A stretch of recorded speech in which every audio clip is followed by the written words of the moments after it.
হাওরের এই এই অবস্থা দেখে আমাদের মাননীয় প্রধানমন্ত্রীর কাছ থেকে আমি সংসদ চলাকালীন অবস্থায় আমি আমার পিএম এর কাছে গিয়ে আমি ছুটি নিয়ে আসছি যে আমাদের এলাকাতে দুর্যোগ চলছে, আমাদের এলাকার ফসল তলিয়ে যাচ্ছে, সে কারণে আমার ওইখানে যেতে হবে। আমি চলে আসছি। এ এসে যা দেখলাম আসলে এই যে সুনামগঞ্জের এই সাইডেই মনে হচ্ছে মানুষের সকল ধান তলিয়ে গেছে। আসলে কি বলবো, আমি একজন কৃষকের সন্তান। আমার নিজেরই খুব কষ্ট লাগছে, কান্না পাচ্ছে যে মানুষ এত অসহায় হচ্ছে।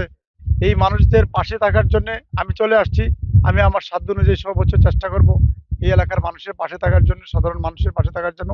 কারণ কৃষক কৃষক আমাদের এই অঞ্চলটাই এই কৃষি নির্ভরশীল একটা অঞ্চল। এখানে মানুষ এটার উপরেই নির্ভর করে। একটা ফসলই আমাদের এই অঞ্চলে হয়। এই ফসলটা যখন তলিয়ে যায় তখন মানুষ আর মানে ঘুরে দাঁড়াবার সুযোগ থাকে না। সে কারণে আমাদের সকলে মিলে সহযোগিতা করতে হবে এবং এই এই অঞ্চলকে আমি মনে করি একটা সুন্দর পরিকল্পনা নিয়ে আমাদের মাননীয় প্রধানমন্ত্রী বলছেন নদী খনন এবং হাওর খনন, এটাকে দ্রুতই করতে হবে এবং একটা পরিকল্পনা নিয়ে করতে হবে।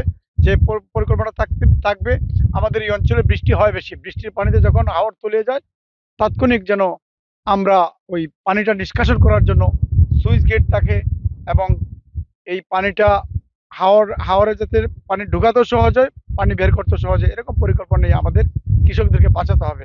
আমি মনে করি এটা দ্রুতই নেওয়া নেওয়া উচিত। এই পরিমাণ ক্ষতি হওয়ার আগেই আমি একটা ডিও লেটার দিয়ে আসছি আমাদের দুর্যোগ ও ত্রাণ মন্ত্রীর কাছে। আর এখনকার বিষয়টা আমি ডিসি সাহেবের সাথে কথা বলবো।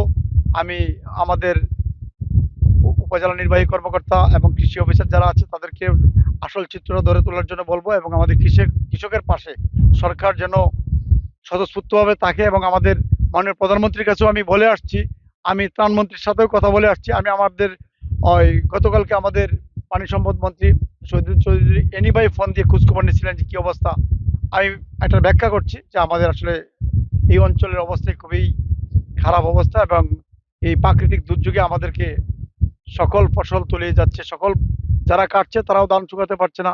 ধান নিয়ে ক্ষতিগ্রস্ত হচ্ছে। এসব বিষয়ে আমি ব্যাখ্যা করে আসছি আমার সকল মন্ত্রী মহোদয় যারা আছেন এই রিলেটেড যারা আছেন সবার সাথে আমি এটা বলে আসছি।